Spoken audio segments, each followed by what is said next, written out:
tergerak kita bergerak bersama kita menggerakkan tanda negeri jadi kuat. Daftar hadir. Pantang menyerah untuk anak bangsa. Assalamualaikum warahmatullahi wabarakatuh. Selamat siang dan salam sejahtera bagi kita semua. Pertama-tama puji syukur kepada Tuhan Yang Maha Esa, karena pada hari ini Bapak dan Ibu masih bisa menyempatkan waktu untuk ikut bersama kami berkumpul di tempat ini dalam rangka aksi nyata diseminasi budaya positif oleh CGP Angkatan 11 Kabupaten Asahan, tepatnya di UPTD SD Negeri 010027 Simpang 4 tanggal 24 Agustus 2024. Tak lupa salawat dan salam kepada Nabi junjungan kita Muhammad Sallallahu Alaihi Wasallam. Semoga kelak kita dapat mendapatkan syafaat dari beliau. Yang saya hormati Ibu Kepala Sekolah yang hadir pada saat ini, rekan-rekan sejawat, rekan guru dan Bapak Ibu staf di UPTD SD Negeri 010027.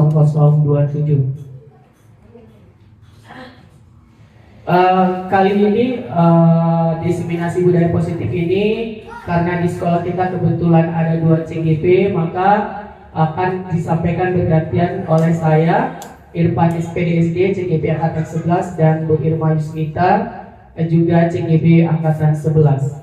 Baik Bapak dan Ibu, adapun tertib acara ya kegiatan kita pada hari ini, yang pertama adalah pembukaan yang seperti telah saya sampaikan. Kemudian kita akan menyanyikan lagu Indonesia Raya, dilanjutkan dengan sambutan Kepala UPTD SD Negeri 010027 Simpang 4 sebagai pembukaannya nanti. Kemudian dilanjutkan dengan kegiatan inti, di mana kami akan menyampaikan apa itu budaya positif. Selanjutnya diakhiri dengan doa. Inilah rangkaian acara kita pada hari ini. Baik Bapak dan Ibu, berikutnya kita akan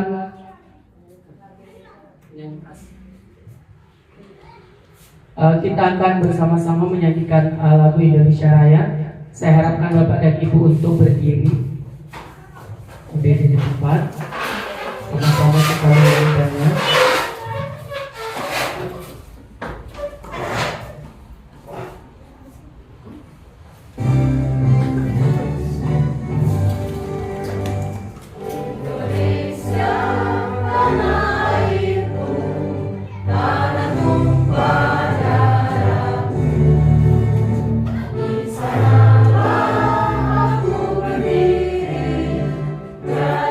Jadi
Berikutnya adalah kami mohonkan kesediaan Ibu Kepala Sekolah untuk memberikan sedikit sambutan juga wejangannya. Kepada Ibu kami persilakan.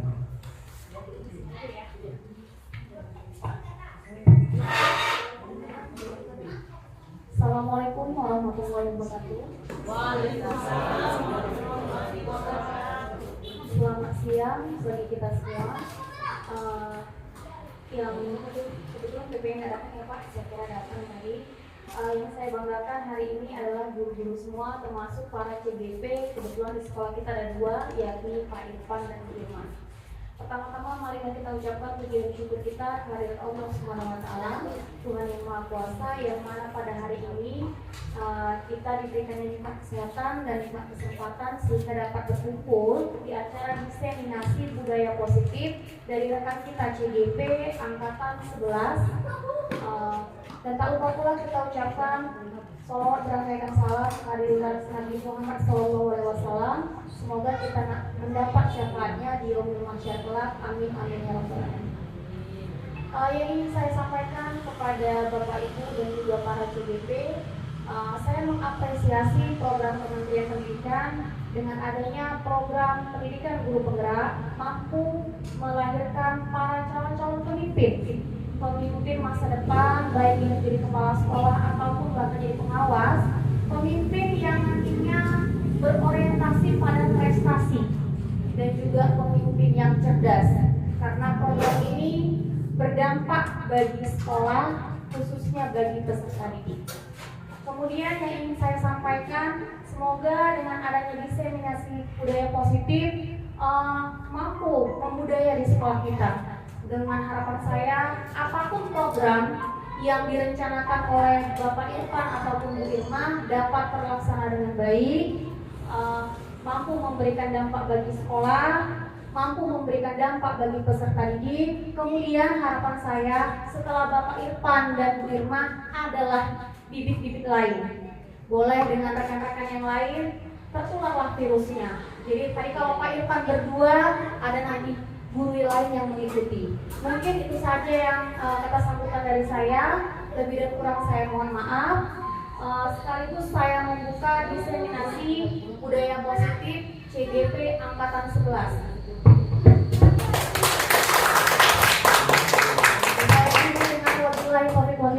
Assalamualaikum warahmatullahi wabarakatuh. Baik Bapak dan Ibu, kita akan memasuki kegiatan inti. Bentar ya. Boleh sambil santai aja Bu, nggak usah tegang, boleh sambil minum snacknya, disilakan dinikmati. Tapi sebelumnya tolong snacknya juga diletakkan.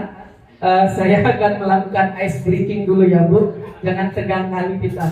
Kepada Bapak dan Ibu, coba mohon untuk berdiri dulu di tempatnya. Sebentar aja ini agak meringan-ringankan tulang rusuk kita dulu ya. Tegang kali, hati rapat dia apa ya kan? Baik Bapak dan Ibu, ice breakingnya sebentar aja. Kita pakai tangan kanan. Tangan kanan itu, ini hitungnya sampai 6. Kalau tangan kanan 1, 2, 3, 4, 5, 6. Bisa kan Bu? Coba sama-sama. 1, 2, 3, 4, 5, 6. Mundur aja sih, mundur. Ya, tiga kali. Ya Bu. Ya. 1, 2, 3, 4, 5, 6. Itu tangan kanan. Sekarang tangan kiri. Tangan kiri 1, 2, 3, 4, 5, 6. Ingat 1, 2, yang tangan kiri 3, 4, 5, 6. Oke ya. Jadi kalau dua tangan dipergunakan, saya bilang 1, dua tangan 1, 2, ya 2, 3. Ini memanfaatkan otak kanan tak kiri. 3, 4, 4. Ingat kanan kiri beda. 4, 5, 5. Ayo 6. 6, 1, Sama semua 6 ke bawah, oke ya. Agak-agak ya. Baik, kita mulai Bu. 1. Iya, dua-dua ya. 1, 2, 3, 4, 5, 6. Iya, baik, tepuk tangan itu kita semua dulu. Itu hanya intermezzo saja, biar jangan tegang kali.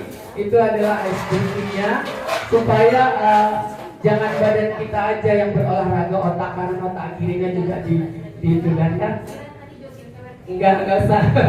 Baik Bapak dan Ibu, yang pertama kesepakatan, kita akan membuat kesepakatan kelas yang akan dipimpin oleh Ibu Irma. Silakan Bu Irma. Baik, terima kasih Bapak Irfan. Nah, seperti biasa, sebelum kita memulai kegiatan itu pasti ada kesepakatan kelas ya di sini ya. Baik, nah ini contohnya Bapak dan Ibu. Yang pertama, menghargai siapapun. Ya, nanti setiap misalnya ada yang mau berbicara ya kita hargai lah ya kan. Kemudian yang kedua itu menjadi pendengar yang baik. Janganlah pula nanti teman kita bicara, kita juga bicara ya kan, saling menghargai. Baik, yang ketiga kira-kira apa ini kesepakatan kelas kita Bapak dan Ibu? Boleh, silakan. Biar langsung diketikkan oleh Bapak Irfan nanti. Apa misalnya? Ya, yang kita sepakati bersama aja kira-kira apa gitu. Kalau mau berpendapat itu kan Bisa.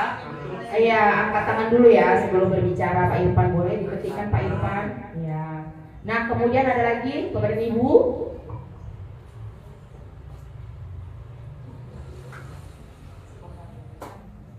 Ada lagi Bapak dan Ibu.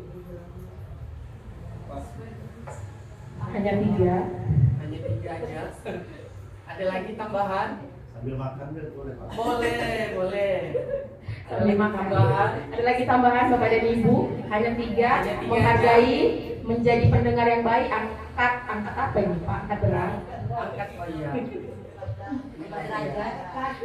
angkat tangan ketika berpendapat. Ada lagi misalnya? Ada lagi kira-kira yang mau kita tambahkan sebelum kita masuk ke kegiatan inti kita, penyampaian budaya yang positif. Sudah, itu saja Bu. Pas kira-kira. Pas ya. Oke, saya tambahi izin jika ada yang menelpon.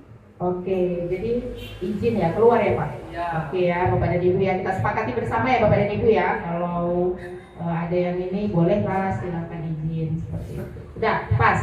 Oke ya, kita sepakati bersama ya Bapak dan Ibu.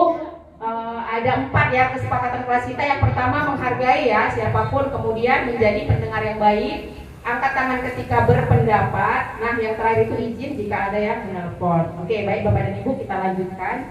Nah ini dia perubahan. Oh ya, oke.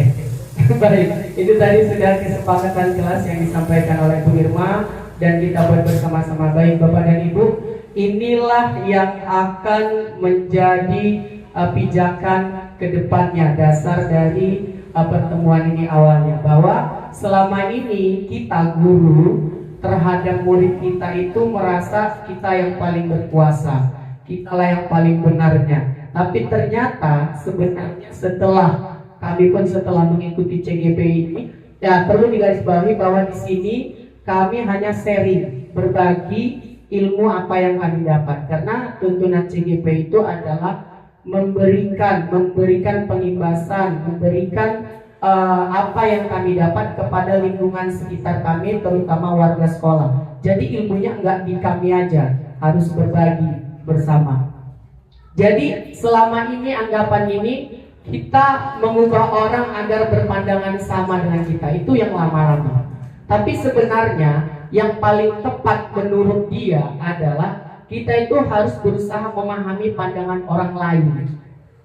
Kita tidak mungkin kan bisa mengubah orang lain, tidak mungkin kita bisa mengubah orang lain jika orang itu tidak mau berubah. Seperti saya sebelumnya berapa angkatan diajak nggak mau, akhirnya saya mau. Nah, itu jadi kita itu tidak bisa mencoba mengubah agar pandangannya sama, nggak bisa Bu. Orang yang berpandangan sama mungkin bisa saja karena kepentingannya sama, jadi dia tidak ikhlas berubahnya. Jadi yang paling benar kita berusaha memahami. Ada kata memahami. Kemudian setiap perilaku buruk itu dilihat sebagai suatu kesalahan. Kita lihat anak-anak melakukan salah, oh kok salah segala macam. Tapi sebenarnya semua perilaku ada tujuannya. Mereka melakukan itu ada tujuannya. Nanti di depan lebih diperjelas lagi. Dilanjutkan, orang lain bisa mengontrol saya. Enggak, itu hanya perasaan kita. Perasaan kita. Ada dasar kenapa kita mau dikontrol orang tersebut. Yang benar adalah hanya kita yang bisa mengontrol diri kita. Misal, ada teman ngajak, kenapa kita bisa ikut? Karena ada kerelaan kita kan. Karena ada kerelaan kita. Coba kita nggak mau, ya udah nggak mau, dia nggak bisa mengontrol kita. Jadi inilah paradigma yang harus kita rubah, terutama di lingkungan sekolah. Saya bisa mengontrol orang lain, tidak. Kalau dia tidak mau, itu tidak bisa.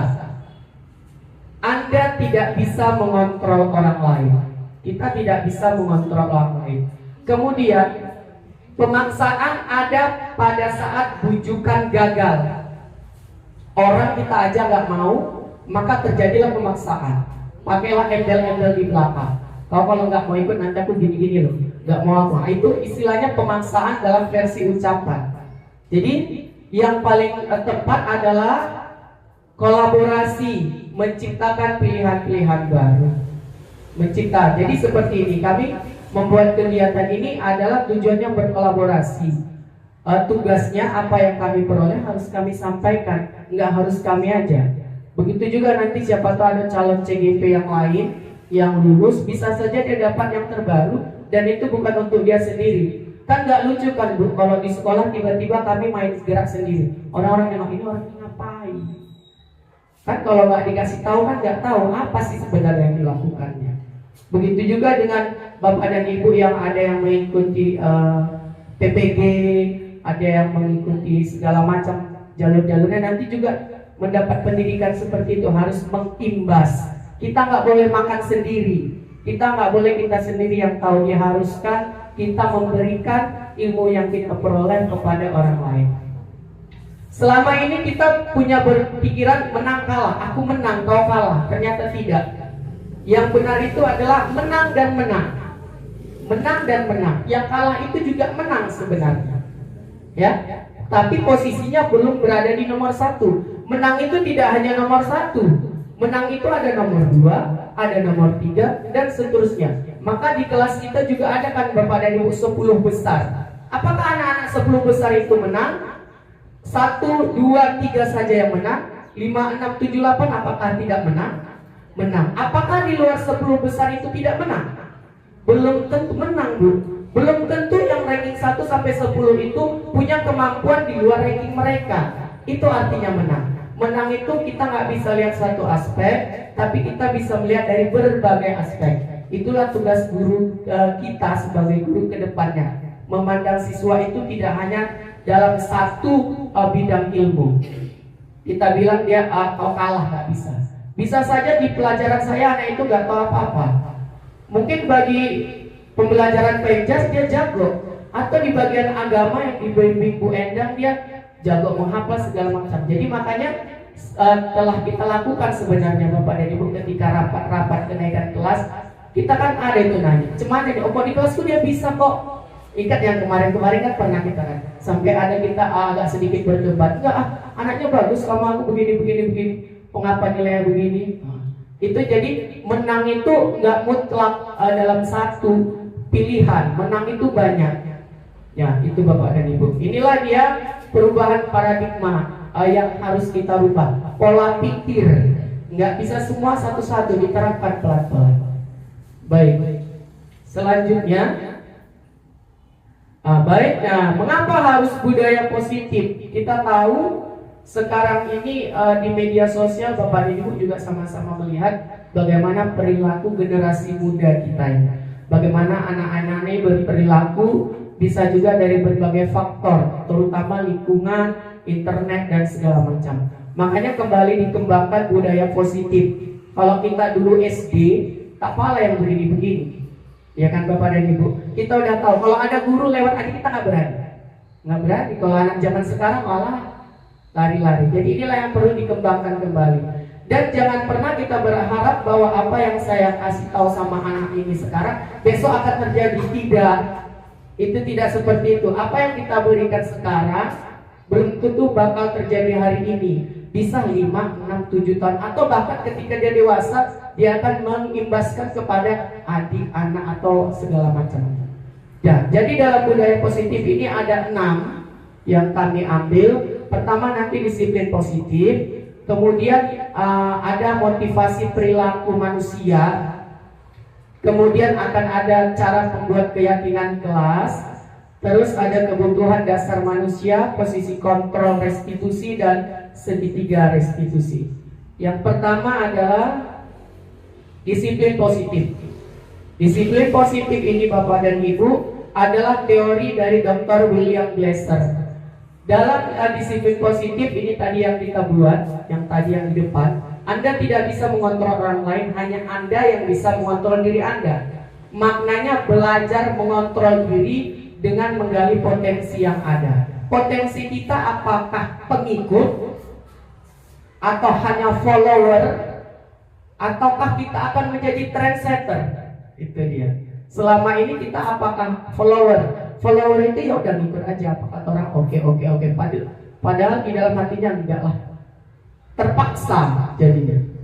Jadi yang paling diharapkan kita harus berusaha jadi trendsetter. Bagaimana orang-orang bisa mengikuti kita tanpa kita memaksa orang lain. Itulah dia.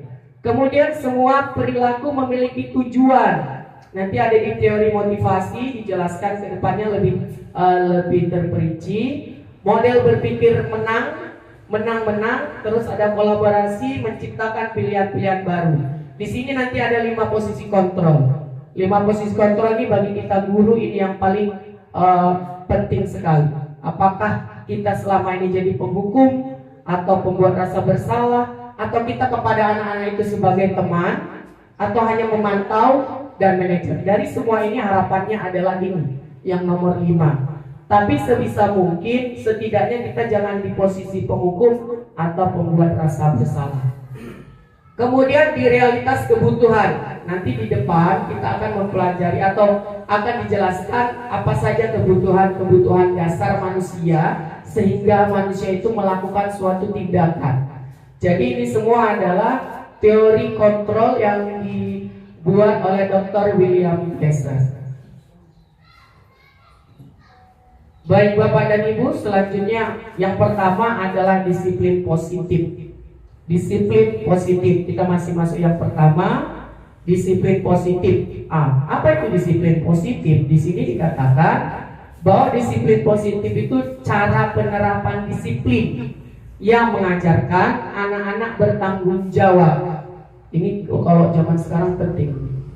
Beda dengan kalau kita dulu yang saya bilang kemarin, kita tahu kapan harus berbicara, apa yang harus kita lakukan di depan orang tua. Kalau zaman sekarang kita lihat sendiri kan bagaimana perilakunya. Makanya ini ditumbuhkan kembali. Ya, bertanggung jawab dan menumbuhkan kesadaran diri, nilai-nilai kebajikan. Nilai-nilai kebajikan itu seperti kejujuran, keadilan, kepedulian, sabar. Ini anak-anak ini. Kesenggol sedikit berkelahi. Jadi bagaimana cara kita supaya anak-anak itu memiliki nilai-nilai yang diharapkan ada sesuai dengan profil pelajar Pancasila. Kemudian, nah ini tadi yang saya bilang ya Bu, disiplin positif ini lebih ke arah disiplin diri. Jadi disiplin anak-anak itu kemudian membuat murid memahami, menyadari, dia paham, dia sadar dari diri sendiri, bukan karena orang lain. Kenapa saya harus piket? Kenapa saya harus membuang sampah pada tempatnya? Jadi tak ada salahnya kita tiap hari itu yang teriak-teriak, sampah masukkan ke keranjang, sampah masukkan ke keranjang. Allah bisa karena biasa. Jadi terbiasa. Jadi ada motivasinya. Walaupun motivasi dia itu bisa saja nanti aku dimarahi. Pelan-pelan saja. Tidak mungkin kita berharap semuanya. Jadi semua nilai-nilai kebajikan itu ada di profil pelajar Pancasila, terutama bagi Bapak dan Ibu yang sudah menjalankan kurikulum Merdeka ya. Selanjutnya, nah ini dia teori kontrol tadi, ilusi guru mengontrol murid. Pada dasarnya kita tidak dapat memaksa tadi ya Bapak dan Ibu. Jadi kita itu hanya ilusi kita membuat anak-anak itu patuh. Katanya ilusi bahwa anak-anak itu bisa, oh anak-anakku patuh. Padahal ada apa-apa di balik itu. Ada hal-hal yang mendorong dia melakukannya. Itulah namanya ilusi. Kemudian ilusi bahwa semua penguatan positif itu efektif. Kita ajari rajin menabung ya nak ya. Kita sapu ya, kita anggap itu positif. Itu kan bagi kita. Bagi anak yang latar belakangnya berbeda-beda, menabung, sedangkan jajan aja aku nggak pernah. Jadi hal yang positif belum tentu positif bagi orang lain. Kemudian ilusi bahwa kritik dan membuat orang merasa bersalah dapat menguatkan karakter. Kau ya, gara-gara kau tadi bapak sampai dipanggil ibu kepala sekolah.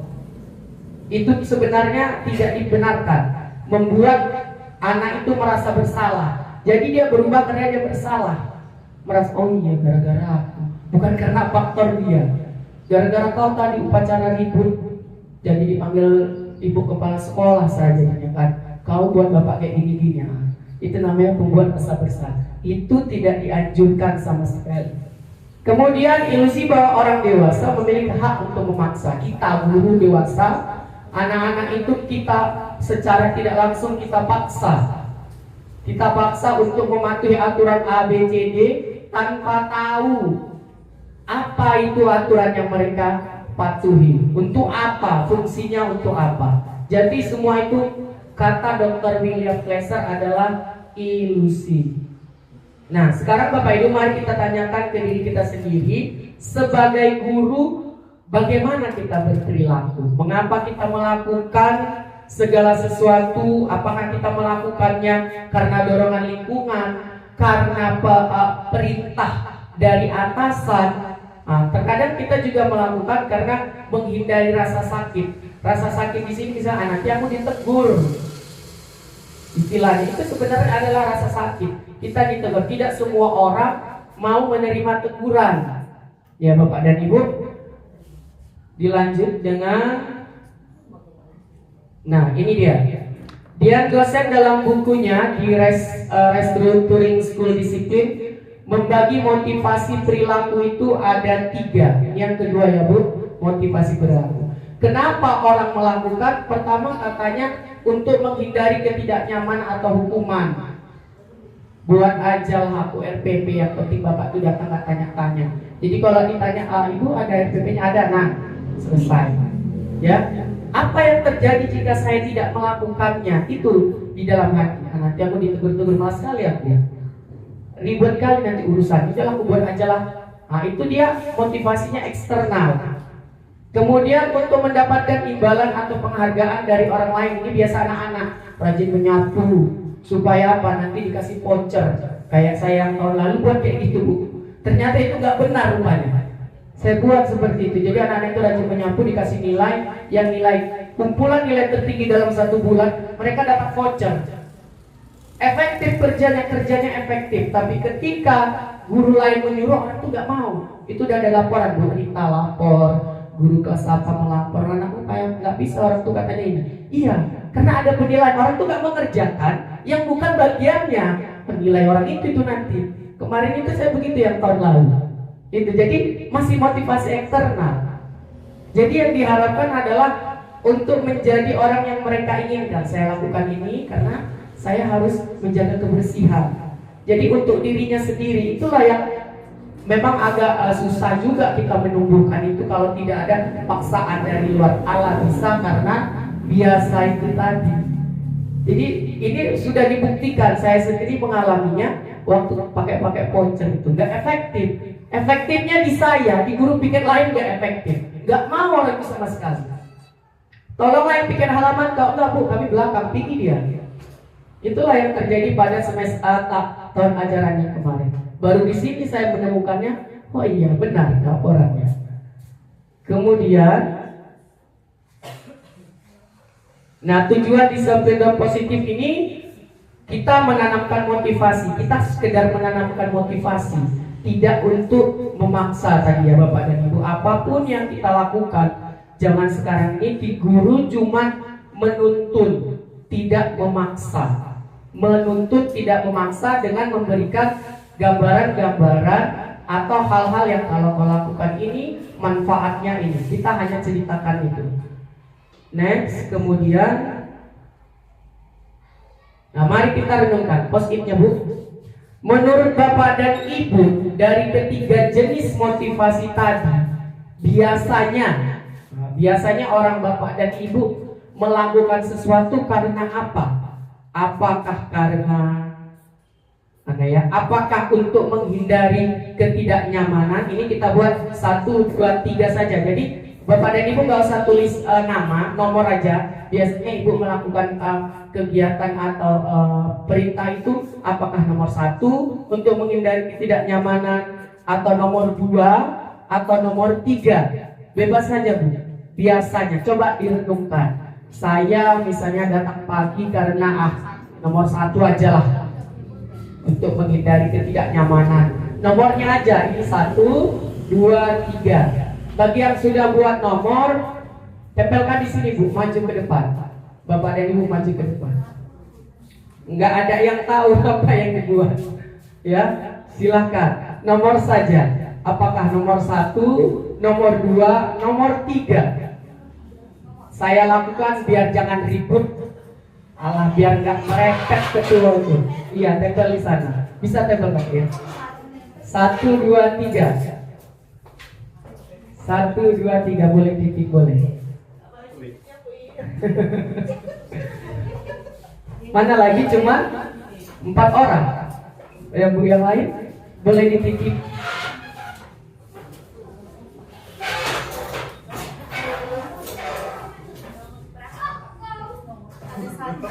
Ada 1, ada 2, ada 3. Biasanya yang mana? 1, 2, 3. Motivasi eksternal. Agak bergerak sih dulu aja deh.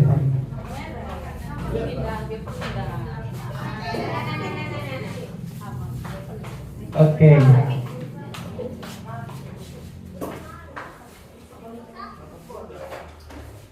Tak apa-apa bebas, namanya keseharian kita.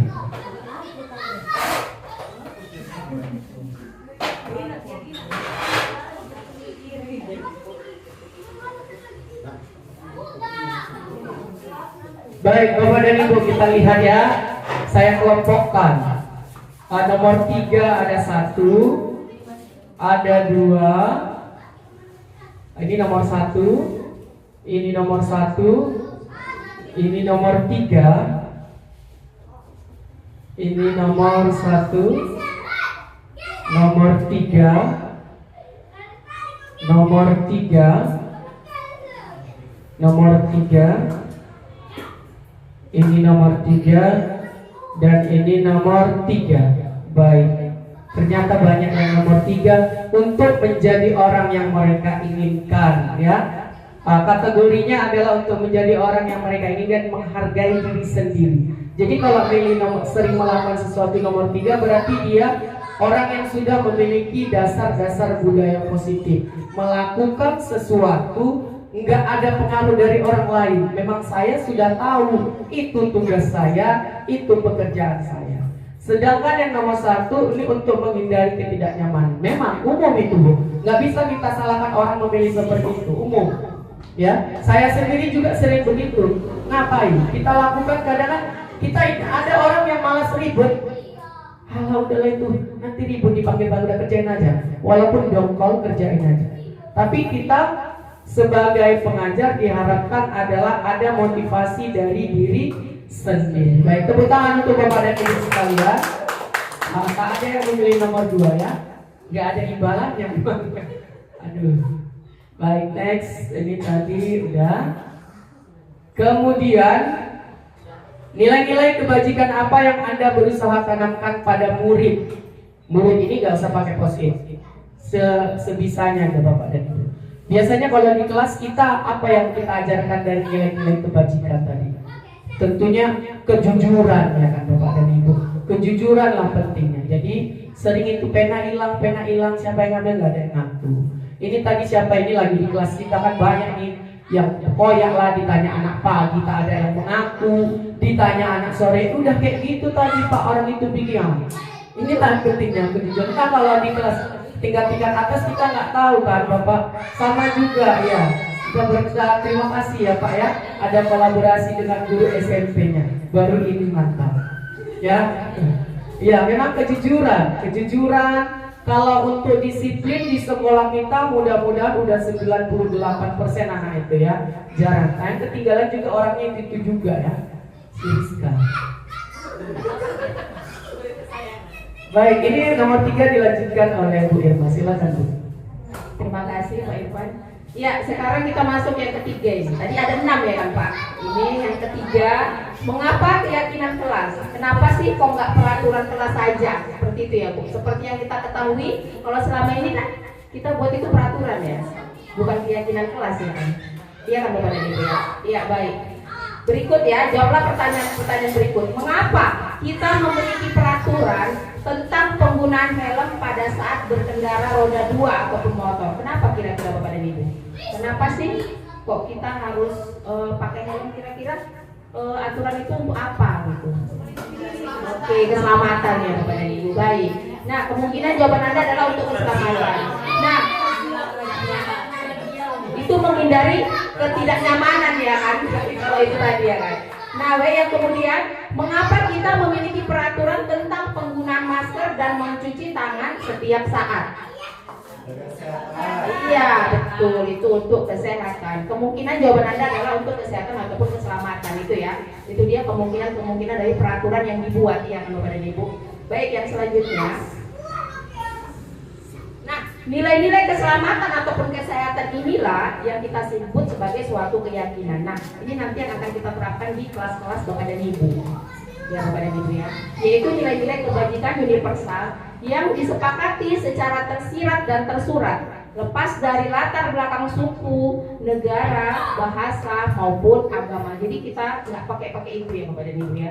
Jadi istilahnya sama lah semua, universal ya, sama rata. Menekankan pada keyakinan seseorang akan lebih memotivasi seseorang dari dalam. Jadi gunanya keyakinan ini sebenarnya untuk memotivasi. Jadi nggak dari peraturan itu sebenarnya, dari keyakinan itu tadi ya, itu dia ya. Seseorang akan lebih tergerak dan bersemangat untuk menjalankan keyakinannya karena dia dari dalam dia, pengaruhnya dari dalam, motivasinya dari diri sendiri bukan dari luar, ya kan, itu dia ya. Daripada hanya sekedar mengikuti serangkaian peraturan. Nah, seperti di sekolah kita aja, peraturan itu sebenarnya dilanggar ya kan? Iya kan, betul ya, seperti itu ya. Banyak ya kejadian seperti itu ya. Mereka perlu mendengarkan dan memahami arti sesungguhnya tentang peraturan yang diberikan. Apa nilai kebajikan di balik peraturan tersebut? Itu dia ya. Apa tujuan utamanya? Menjadi tidak tertarik atau takut sehingga hanya sekedar mengikuti serangkaian peraturan yang mengatur mereka tanpa memahami tujuan. Jadi sekedar mentaati peraturan tapi nggak tahu tujuannya itu apa. Seringnya seperti itu ya kan? Iya. Itu dia Bapak dan Ibu ya. Mengenai nilai-nilai kebajikan universal ini tadi ya. Nah, bagaimana pembentukan keyakinan kelas kita ataupun di sekolah kita? Nah, inilah nanti yang akan Bapak dan Ibu buat. Nanti Bapak dan Ibu bisa terapkan di kelas Bapak dan Ibu. Nah, ini menarik sebenarnya Bapak Ibu. Kenapa? Karena dari keyakinan kelas ini kita bisa memunculkan motivasi anak itu sendiri. Jadi bukan peraturan, karena kalau peraturan pasti mereka langgar. Tetapi kita buat dulu kesepakatan bersama seperti tadi kan kita sepakati bersama. Kemudian kita yakini bersama seluruh warga kelas itu mentaatinya, dijalankan, jadilah dia sebuah keyakinan. Itulah tadi dia. Jadi muncul ya pembiasaan itu. Jadi dari pembiasaan itu muncullah sebuah karakter. Pastinya karakter yang lebih baik, itu dia ya. Nah, keyakinan kelas ini bersifat lebih abstrak daripada peraturan yang lebih rinci dan konkret. Jadi nanti keyakinan kelas ini apa kira-kira yang mau disepakati bersama anak-anak kita? Kita diskusikan sama anak-anak, apa kira-kira seperti itu. Jadi nggak kita yang buat aturan, tetapi dari anak-anak itu sendiri, seperti itu ya. Nah, kemudian keyakinan kelas ini berupa pernyataan universal. Jadi seperti tadi tidak ada memandang suku, agama dan seperti itu. Jadi sama rata semua. Jadi keyakinan kelas ini untuk semua ya, termasuk guru. Jangan pula kita buat sebuah keyakinan tapi gurunya yang melanggar seperti itu ya kan. Namanya dia kesepakatan ya kan. Itu dia.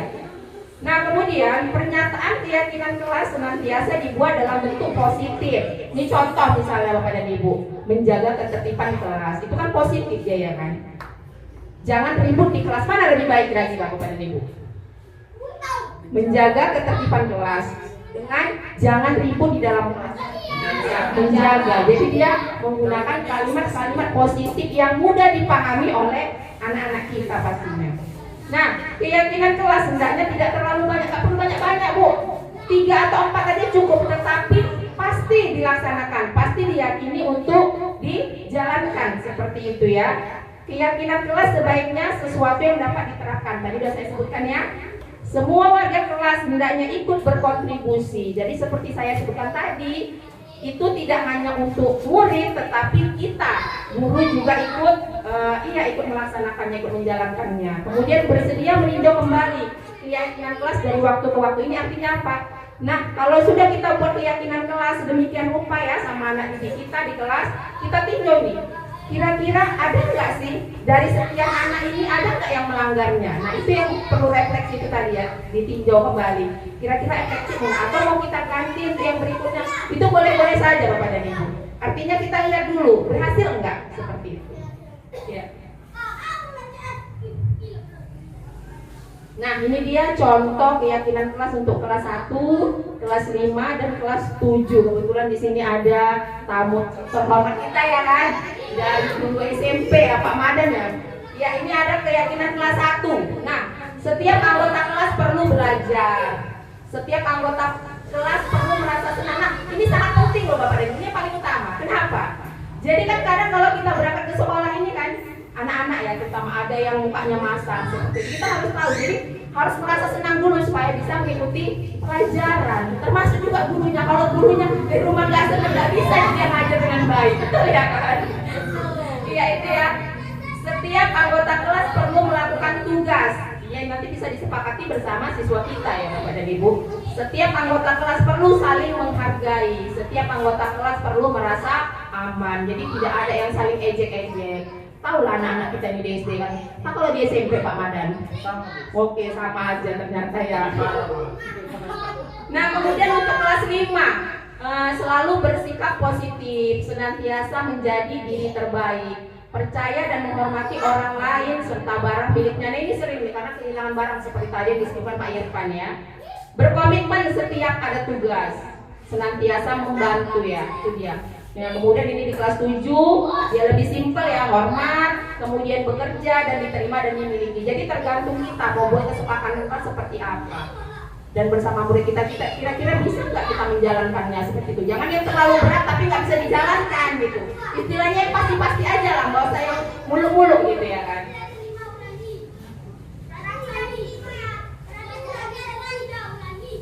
Ini dia contoh di kelas 6B ya Pak ya, tahun lalu ya Pak ya. Ya ini contoh pembuatan keyakinan kelas. Jadi benar-benar memang melibatkan anak-anak kita ya Bapak dan Ibu. Nih pertama dijelaskan oleh Bapak Irfan ini kayak gini nih keyakinan kelas nih. Diarahkan untuk membuat kesepakatan ya. Berdiskusi apa kira-kira kesepakatan kelas yang mau kita buat, kita bentuk seperti itu. Menempelkan. Jadi kesepakatan kelas yang sudah dibuat kita tempelkan tuh. Kemudian hasilnya jadilah seperti poster, tempelkanlah di dinding. Jadi anak-anak juga bisa lihat, oh inilah kesepakatan yang bisa ide yang udah dibuat gitu. Jadi memang mereka menghargai itu, jadi meyakini itu mereka. Jadi nggak istilahnya nggak peraturan apa gitu, tetapi memang dari mereka dan untuk mereka itu tadi ya. Ini dia contoh ya, contoh keyakinan kelas yang sudah pernah dibuat. Oke lanjut Pak. Contoh kalimat sederhananya dia dapat saya. Merapikan meja sebelum istirahat, simple, tapi banyak berceceran juga anak-anaknya. Kan pasti semua orang bisa membuatnya. Itu aja, nggak yang aneh-aneh kalau buat keyakinan kelas.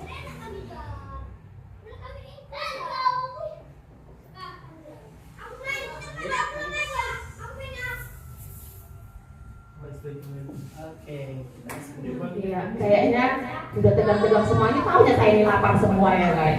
Lama kali siapnya. Jadi kita speaking dulu lah kayaknya ya kan. Kita bukan sek ya.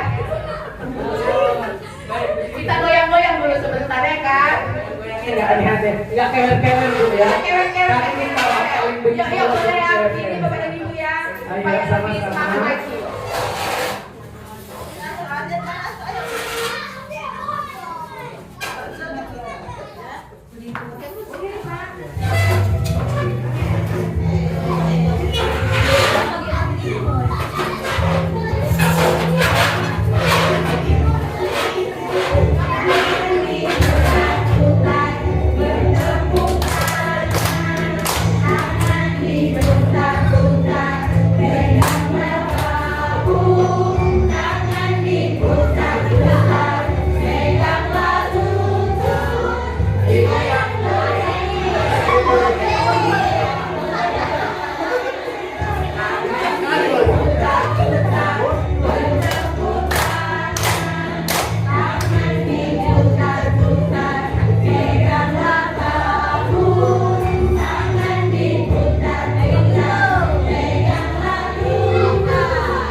Oke, kita masuk yang keempat nih, udah terakhir.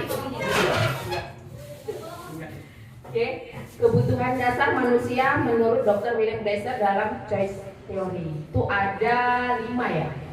Yang pertama kebutuhan bertahan hidup, kemudian kasih sayang dan rasa diterima, penguasaan, kebebasan dan kesenangan. Lanjut aja.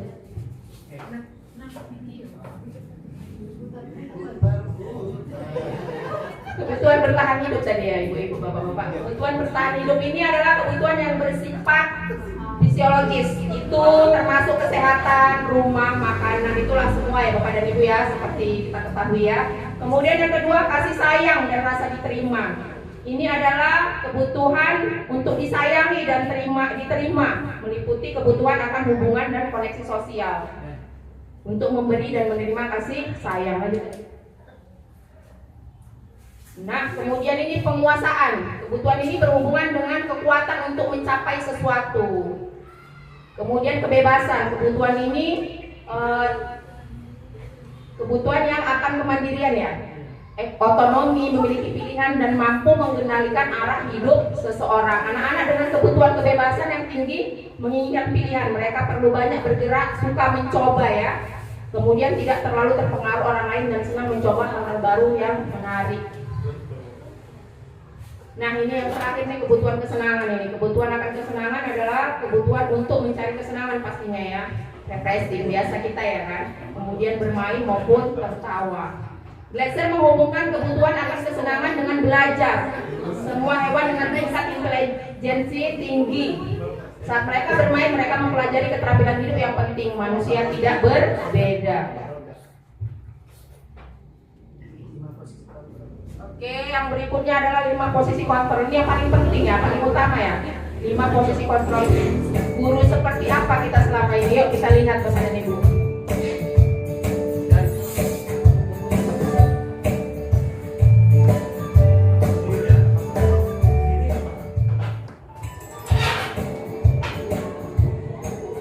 Pagi anak-anak, silakan PR yang kemarin Ibu berikan diletakkan di meja. Ingat Anton, video A, video kamu B. sudah mengerjakan belum? Belum mengerjakan saya, Bu. Ibu Tatri nih. Kamu selalu ya mengerjain PR. Sekarang kamu duduk di depan, lalu tulis. Saya berjanji tidak akan mengulangi lagi. Saya berjanji akan berusaha menjadi murid yang rajin belajar sampai pelajaran saya selesai.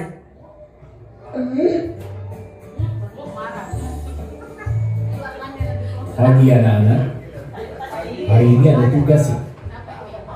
Ada yang belum mengerjakan? Anton, kamu sudah mengerjakan? Belum, Pak. Kamu nggak ngerjain tugas ya? Kamu mau jadi apa nanti? Kamu lihat sekolah nggak sih? Coba bayangkan orang tuamu betapa kecewanya sama kamu. Kamu itu sudah kelas 5. Harusnya bertanggung jawab sama dirimu sendiri. Itu video B ya Bu, video C. Maaf, Bu. Saya terlambat. Ya udah, nanti jangan diulangi lagi ya. Kalau kamu rajin, Ibu senang lihatnya. Ya, lain kali tepat waktu ya masuknya. Tas dulu dong. Kita kan teman. Wah, jadi kalau aku terlambat lagi, apa ya?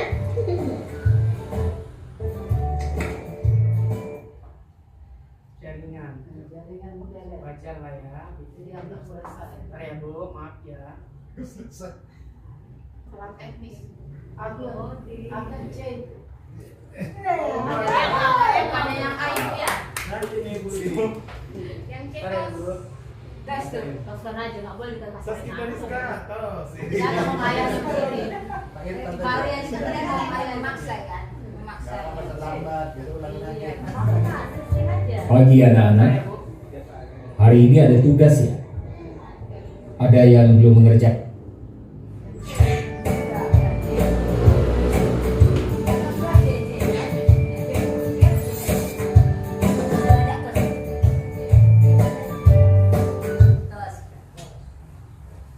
Oh ya, bentar. Ini Pak Wah. Jaringan. Kerjakan? Anton, Kamu rajin, Ibu senang lihatnya. kamu kok nggak pakai baju olahraga? Bapak catat, kamu sudah 3 kali loh nggak ikut olahraga bulan ini. Iya, Pak.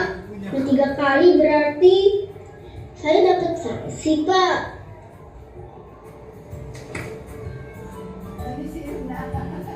Ini, Bu. Saya mau ngumpulin tugas.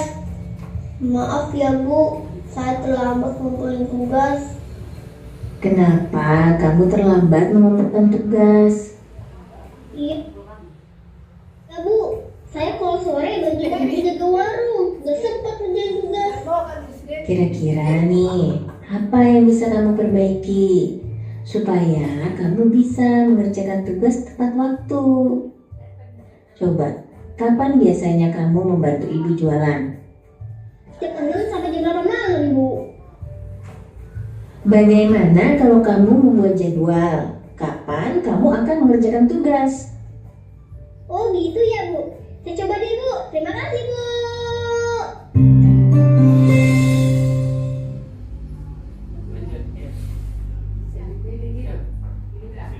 Ya, udah dilihat tadi videonya. Ada 5 ya. A, B, C, D, dan E. Bisa diingat Bapak dan Ibu ya. Oke, sekarang dari video tersebut kira-kira guru seperti apa saya? Seru ini. Yang mana kira-kira ya? Ya kan? Dari video A, B, C dan D dan E. Aduh. Ya, Silakan yang boleh, silakan Ibu, ditempel.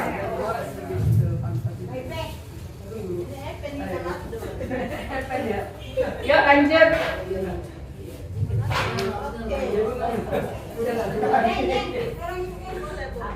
Baik.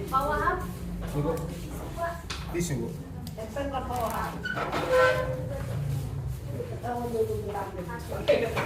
Udah lah kan nggak pakai nama. Santai aja nih. Jadi kalau yang A langsung marah-marah, yang B apa nih?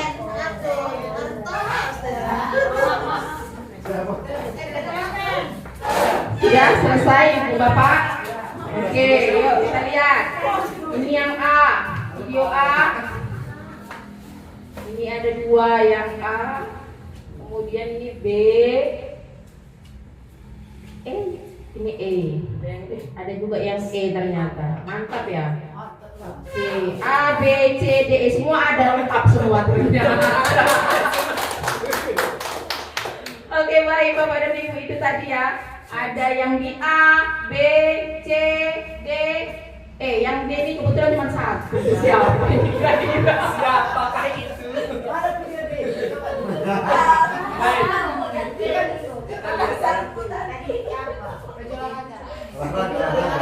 Ini dia video. Kita lihat Bapak dan Ibu.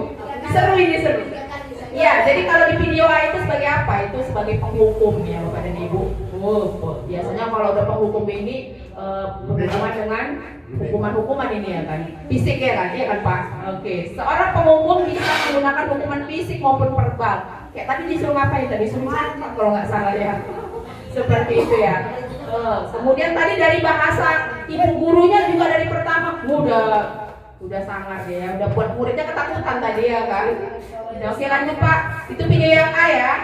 Tadi ada dua ini, siapa ini yang dua ini sebagai penghukum. Nah kemudian untuk video yang berikutnya, Bentar. Mana Sandiaga? mana yang B? Berasa dia bunda. Oh berarti Bu Tatri B ini tadi ya. Oh iya. Tahuan. Oke.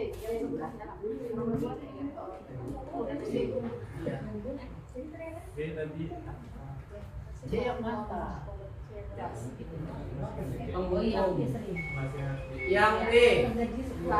Nah ini dia yang B. Ini sama, ini mirip-mirip sama penghukum ini ya kan. Pembuat merasa bersalah, jadi dibuatnya anak itu sampailah dia ketakutan, merasa memang betul-betul karena salah dia. Seperti tadi yang dijelaskan oleh Pak Irfan. Siapa tadi yang B? Kalau ini berarti dia. Ya ini hati-hati ya Bu. Seringkali ini kita ya Bapak dan Ibu ya, kalau nggak yang A pasti yang B, ya kan? Langsung, kau salah seperti itu. Oke lanjut Pak. Oke, ini dia yang C. Nah, paling tidak kalau kita sebagai guru inilah. Kalau tidak bisa kita jadi manajer, dimana sebagai teman. Kita tanya. Tadi video C ya, sambil tos tadi ya kan. Budaya ini tadi ya kan. Oke, lanjut video D itu sebagai pemantau. Jadi istilahnya dia memantau lah, ya kan seperti itu ya, mengawasi ya. Berapa kita lihat YouTube sudah berapa? Sudah 3 kali tadi ya kan. Oke, lanjut Pak. Nah, ini dia yang E nih. Ini posisi terakhir ini. Sebenarnya posisi yang paling penting ini dia, manajer. Harusnya kita tidak sebagai penghukum, tidak sebagai pembuat merasa bersalah, tetapi sebagai manajer. Itu dia ya. Ini yang paling penting ya. Posisi di mana guru berbuat sesuatu bersama dengan murid, mempersilahkan murid mempertanggungjawabkannya. Kalian bertanya ya kan, kalau video yang dia bertanya kenapa dia melakukan kesalahan, pastikan buat alasan seperti itu. Kemudian ada upaya untuk memperbaiki di kemudian hari. Itu untuk video yang E. Ada 2 orang nih, siapa kira-kira ini? Pak Wahab. Oke, ini masuklah segitiga restitusi dilakukan oleh Pak Ibu. Oke, Bapak dan Ibu, jadi yang ke-6 yang terakhir dari bagian budaya positif itu adalah segitiga restitusi. Ini berkaitan dengan yang posisi-posisi tadi.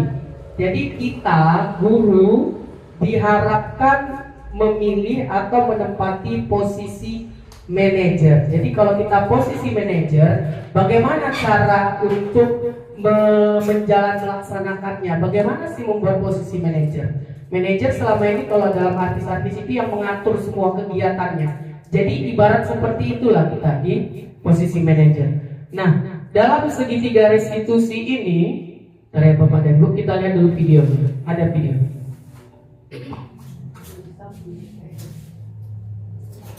Ini posisi manajer ya, Bu? Yang nomor 5. Siang Sarah. Siang Pak. Sudah lama gak ketemu Sarah. Kenapa hari ini ada di sini? Kesel Pak, kesel banget. Masa aku dikatain tukang fitnah Pak? Ya aku marah lah. Aku balik ngatain Eka di depan kelas. Kesel banget. Oh begitu. Ya pasti kamu marah dan kesal. Bapak juga akan marah apabila ada yang menuduh Bapak seperti itu.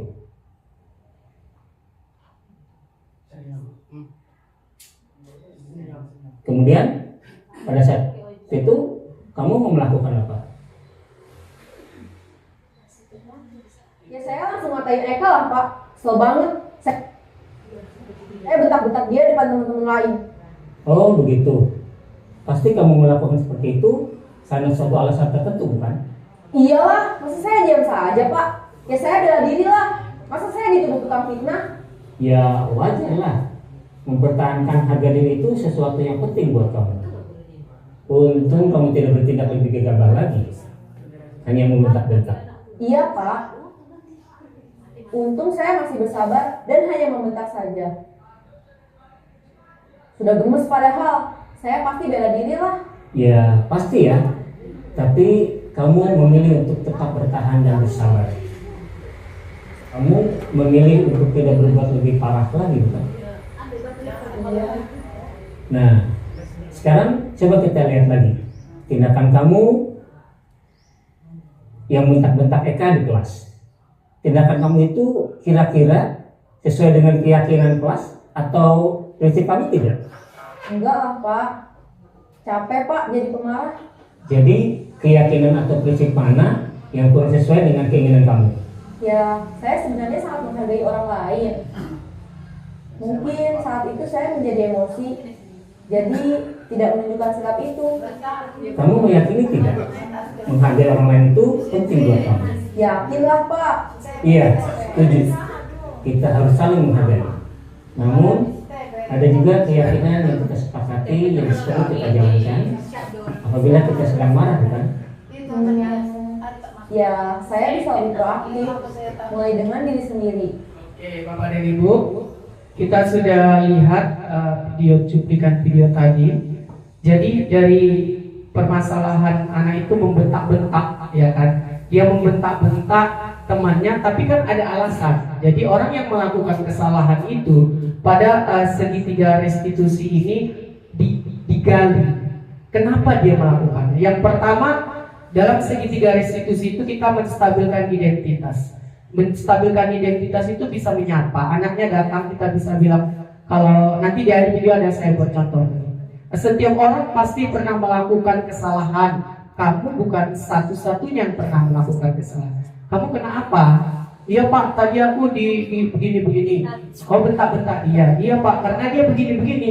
Kita ambil pada saat itu posisi kita membela, tapi tidak membela. Oh iyalah, namanya pula kau digitukan. Misalnya ada anak-anak berkelahi cecean orang tua kan tuh. Kok ngapain dia tadi? Kumarahin lah Pak, hampir mau ku dorong. Kenapa ku begitu? Diejeknya pula nama mamaku. Kita ambil seketika kita sebagai guru ambil posisi dia. Oh iyalah Bapak pun kalau diejek nama orang tua Bapak, pastilah Bapak marah. Tapi kan, jadi kayak mana kau buat? Gak ada ya Pak, cuma ginian ya kan. Tapi kan kalau kau buat seperti itu cobalah. Nanti akibatnya kayak mana? Jadi diajak berdialog, berbicara. Nah di segitiga kemudian itulah tadi yang validasi tindakan. Oh iya ya kan, namanya diejek. Bapak pun kalau diejek orang tua Bapak pasti marah. Itu namanya kita memvalidasi tindakan dia yang salah. Karena dalam budaya positif, tindakan salah itu berada di posisi gagal. Kita membalikkan posisi gagal dia menjadi ke posisi sukses. Sukses dalam hal tanda kutip ya Bapak dan Ibu, bukan kita menyetujui. Makanya nanti di menanyakan keyakinan ini, disitulah letaknya apa yang akan mereka lakukan dari perbuatannya. Jadi bukan artinya kita membiarkan anak itu melakukan kesalahan, enggak. Ya, kita tidak mau keluarga. Bukan membiarkan anak untuk dia berbuat salah, tidak. Tapi bagaimana kita menstabilkan orang kalau marah-marah emosi. Mungkin meja ini pun bisa terangkat anak gitu. Makanya kalau ada anak-anak yang berantem apa itu tidak harus segera kita, wah lama-lama kita yang stres sendiri. Jadi biarkan stabil, bawa dulu perbincangan-perbincangan yang menggiring ke situ. Jadi dia tidak langsung-langsung. Nah, dalam sesi identitas ini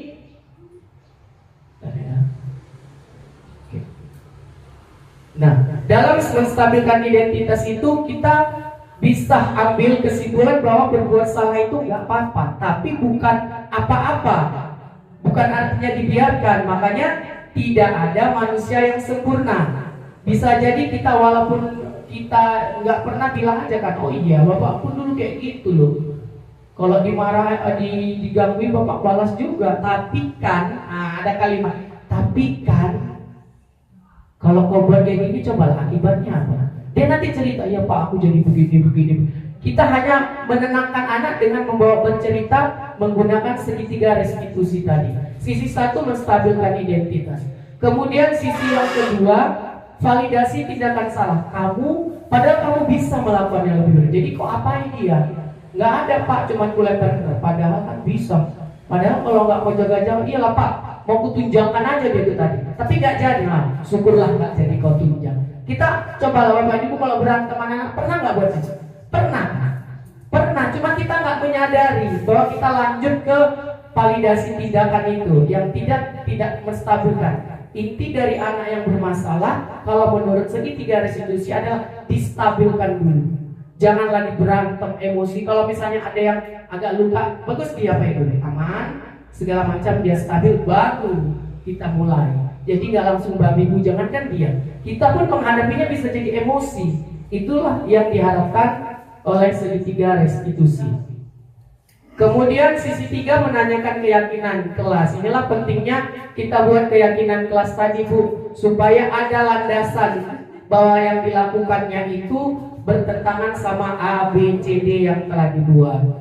Next. Ini ada contoh. Mana dari pembelajarannya? Mulai Pak lancar. Oke, ini hari ini Bapak perhatikan Nenta sering terlambat masuk sekolah. Iya Pak, maaf. Coba ceritakan ada apa ya? Biasanya kan kamu tidak pernah terlambat, nah? Iya Pak, saya tidurnya agak malam. Oh seperti itu. Tapi ada nggak alasannya kenapa kamu sampai tidur malam seperti itu? Saya sering tertidur sampai maghrib Pak. Maaf saya salah. Betul, nggak apa-apa. Semua orang pasti pernah melakukan kesalahan mental. Aku juga pernah kalau aku tidur main HP-nya sampai kemalaman. Jadi besoknya kan itu agak kesiangan gitu. Karena itu kan merugikan dirimu ya kan ya. Alasan kamu yang hidup itu apa? Saya keterusan Pak. Saya terus juga. Jadi tidurnya kemalaman Pak. Kira-kira kalau kamu terlambat ini kan sesuai nggak dengan keyakinan kelas yang sudah kita buat? Tidak Pak. Tidak, keyakinan kelas yang mana yang tidak sesuai dengan? Oke, jadi bagaimana caranya biar kamu tidak terlambat? Saya akan mengurangi bermain HP sampai malam Pak. Oh, caranya? Sambil melihat Asal kamu di HP, ya. Jadi kalau mengenai keterlambatanmu hari ini, bagaimana? saya akan pulang lebih lama 10 menit Pak. Ya, nanti kamu pulang lebih 10 menit. Duduk di kelas, kalau ada pekerjaan yang belum selesai kamu kerjakan. Atau kalau tidak kamu bantu mereka yang tidak bersih kelas ya. Oke, jangan duduk tidur lama lagi dan akhirnya tak boleh masuk kelas.